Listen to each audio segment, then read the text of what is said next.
ማችሁ ይብዛልኝ ለቻናሌ አዲስ ከሆናችሁ ሰብስክራይብ ማድረጋችሁ ቪዲዮን ስታዩ ላይክ ማድረጋችሁን እንዳትረሱ። እኔ አላቅም የቡታጀራ መንፈስ ምን አይነት መንፈስ እንደሆነ አላቅም። ቡታጀራ ላይ ያለ በተለይ የቡታጀራ ዩቲዩበሮች ላይ ያለ መንፈስ ማለት ነው። እኔ አላቅም አምጪና አስላኪ አቃጣሪና አገናኝ እንደገና አፋቺና አጋቢ የሆነ መንፈስ እኔ በገጥሞኝ አላቅም። እንግዲህ ያብ ሁላችንም እንደተመለከተና ስትመጣ ጀምሮ ለኤፍሬም እጅግ በጣም መስዋዕት ከፍላለታለች። ደም ሲተፋ ሲታመም ማንም በጎኑ ያልነበረ ጊዜ እህቶቹም ቤተሰቦቹም የሉም ማለት አይደለም፣ ግን አልነበሩም በጎኑ ያልነበሩ ጊዜ ከጎኑ የቆመችው ደሙን ስትጠርግ የነበረችው ህያብ ናት። እንዴት ነው በሴት ልጅ ህሊና እንደዚህ የምትጫወተው? ማን ሚለቅ መስሎ ነው? እኛ ምንለቅ መስሎ? እውነት አንለቅም። ምክንያቱም ህያብ አደረካት ማለት እኛንም አደረከን ማለት ነው። ለእኛንን ክብር አልሰጠህንም። ህያብ ብቻ አይደለም፣ ህያብ ስላፈቀረች ስለወደደችህ አይደለም። እኛ ራሱ እየተከተልንህ ያለው ከህያብ ጋር የምታረጉት ነገር እያየ ምን ያህል መስዋዕት የከፈለችልህ ህያብ። ሌላ ወንድ አታ ነው፣ ሌላ አፍቃሪ አታ ነው፣ ላንተ ብዙ መስዋዕት አድርጋለች አለ። ዛሬ ደግሞ እንዴት ነው አይምሮ አሳትን? እኔ በጣም ነው የሚገርሙን እውነት። እኔ ለእንደዚህ አይነት ሰዎች ምን አይነት መልስ መስጠት ራሱ እንዳለብኝ እንዴት ብዬ መናገር እንዳለብኝ ራሱ አንዳንዴ ግራ ነው የሚገባኝ። እውነቴ ነው የምላችሁ። እንዴት ነው ሰው የሆነ ሰው በሰው ህሊና የሚጫወተው? እህት ያለው እናት ያለው በዚህ ደረጃ ላይ አይቀልም፣ ራሱን አያቀልም። በዚህ ደረጃ ላይ ራሱን አያዋርድም። ምናልባት ኤፍሬም የፈለከው ሚስጥር ሊኖርህ ይችላል። ለምን አንተንም ዛሬ ማታ የሚገለህ ለምን አይሆንም? እውነቱን አውጥተህ ብትሞት መልካም ነው። ሲጀመር እውነቱን አውጥተህ ያለም ህዝብ ቢጠላህ መልካም ነው ብዬ ነው ማስበው ማለት ነው። እኔ ከየተንቢ ወንድም እንደዛ አይነት ነገር መፈጠሩና እንደዛ አይነት ነገር መምጣቱ በጣም አሳዝኖኛል ማለት ነው። በጣም ምክንያቱም የተንቢ በጣም ስርዓት ያላት በጣም አስራደጓ ስርዓቷ ሁሉ ነገሯ ጠንካራ የሆነች ጎበዝ የሆነች እንደው ጠንካራ የምንላቸው ሴቶች እንደሷ አይነት ሴቶች ነው። ከሷ ብዙ የአረብ ሀገር ሴቶች ተምሳሌት ይወስዳሉ ብዬ አስባለሁ ማለት ነው። ሌላው ደግሞ ምድረ ጫታምና ምድረ ሲጋራ ማለት ነው። የተንቢናት ለዚህ ደረጃ ያደረሰቻችሁ ለሁላችሁ፣ በተለይ የቡታጀራ ልጆች ማለት ነው። ምድረ ድንጋይ የምታሞቁ የነበረው ምድረ ጫታሞች ማለት ነው። እና ትንሽ ነገር ሲያልፍላችሁ በቃ ራሳችሁ ላይ ፊጥልና ሰው መጉዳት ትፈልጋላችሁ፣ ሴት ልጅ ማስለቀስ ትፈልጋላችሁ። አትመኑ እንዳይመስላችሁ። ሴት ልጅ ያስለቀሰ ውሎ አያድርም። እውነቴ ነው የምላችሁ። በጣም ትጎዳላችሁ፣ ጉድጓድ ውስጥ ነው የምትገቡት ማለት ነው። ኤፍሬም እኔ ከእንደዛ አይነት ሰው ማለት እኔ እንደውም በቃ በጣም ጨዋ ማደርጋቸው ስነ ስርዓት ያላቸው ያው የጨዋን ቤተሰብ ስለሆኑ በእንደዛ አይነት ነገር አገኛቸዋለሁ ብዬ በተለይ ኤፍሬም በፍጹም አስቤውም አልሜውም አላቅም። በኤፍሬም እንደዛ አይነት ነገር ይመጣል ብዬ አስቤም አልሜም አላቅም። እንዴት ነው የሴት ልጅ ልብ መስመር እንዴት አስቻለ?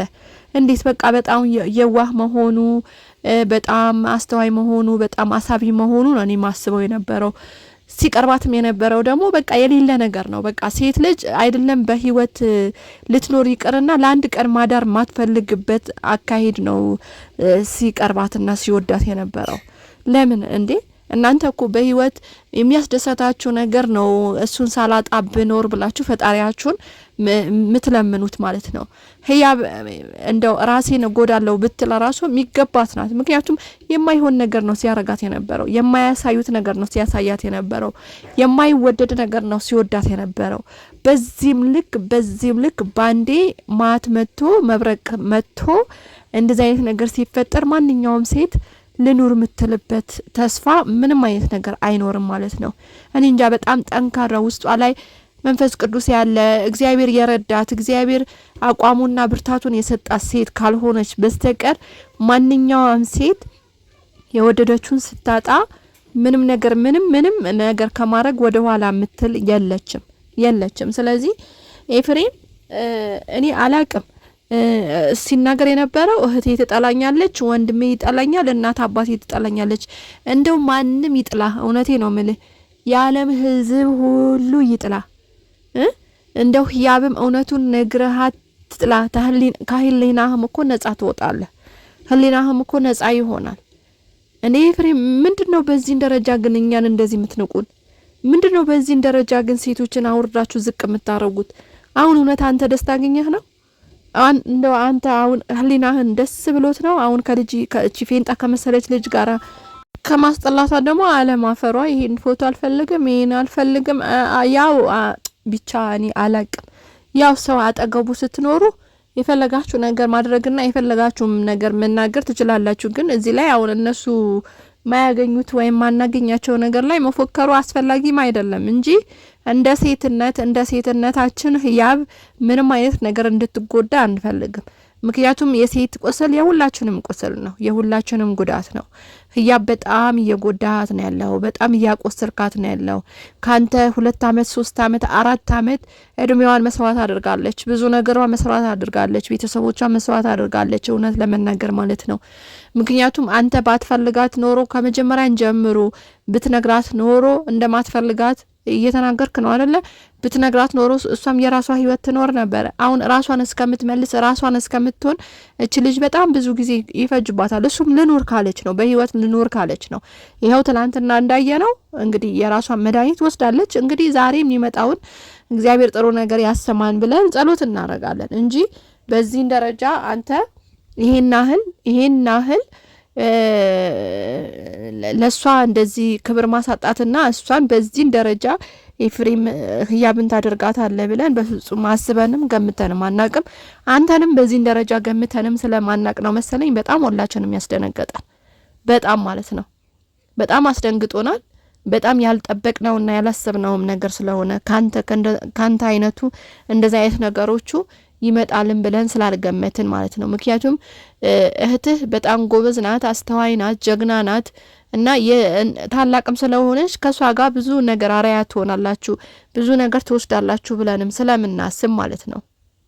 እና እሷ ደግሞ የብዙዎችም ተምሳሌትም ስለሆነች እህትህ ለኛም አረብ አገር ላለ ነው ወይም ደግሞ ለነበር ነው ራሱ ለሁላችንም ተምሳሌት ነበረች። እውነት ለመናገር ሁላችንም እንደ የተንቢ ብንሆን እንደ የተንቢ ጎበዝ ጠንካራ ቤተሰቦቿን የምታስተዳድር ወንድሞቿን የምታስተዳድር እህቶቿን የምታስተዳድር የምታስተምር ብለን ሁላችንም የሷን ጥንካሬ እየተመኘን ያለሽ ሴት በዚህ ደረጃ ከእንደዛ አይነት ቤተሰብ ወጣ ቅሌታም ብለን እውነት ኤፍሬምን ላንተ እንደዛ አይነት ነገር አስበንም አልመንም አናቅም።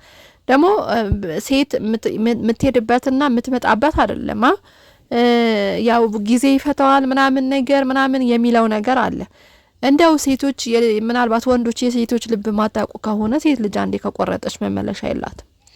ለምን የፈለገ እዚህ ጋር መላክ አደረድርም። ሴት ልጅ አትመለስም ከቆረጠች በኋላ። ከቆረጠች ቆራጥ ናት። በዚህ ደረጃ ነው የሴት ልጅ ልብ። እሺ ስለዚህ አንተ እንደፈለግ ከፊንጣ ጋር ተሽከርክረ እንደፈለግ ከፊንጣ ጋር ዘለህና ቅመህ አጪሰህ መተህ እንደገና ህያብን ይቅርታ ልትላት አትችልም፣ ልትቀበልህም አትችልም። ስለዚህ ውድ ቤተሰቦቼ እንግዲህ ነገሮቹ ሁሉ በተለይ ቡታጀራ የሚያደርጓቸው ነገሮች በጣም ግራ የሚያጋባ ነገር ነው። እንግዲህ የቡታጀራ ዩቲዩበሮች መንፈስ እንደው ተሰባስበው የሆነ ቦታ ገብተው የህሊና ጸሎት ቢደረግላቸው መልካም ነው ብዬ አስባለሁ። ምክንያቱም ጾም አያውቁ ምን አያውቁ፣ በቃ ዝም ብለው መዝለል፣ ዝም ብለው መብላት፣ ዝም ብለው መደገስ። ታውቃላችሁ ፈጣሪን የማያውቁ ይበላሉ፣ ይጠጣሉ፣ እንደፈለጉ ይሆኑ ነበረ እና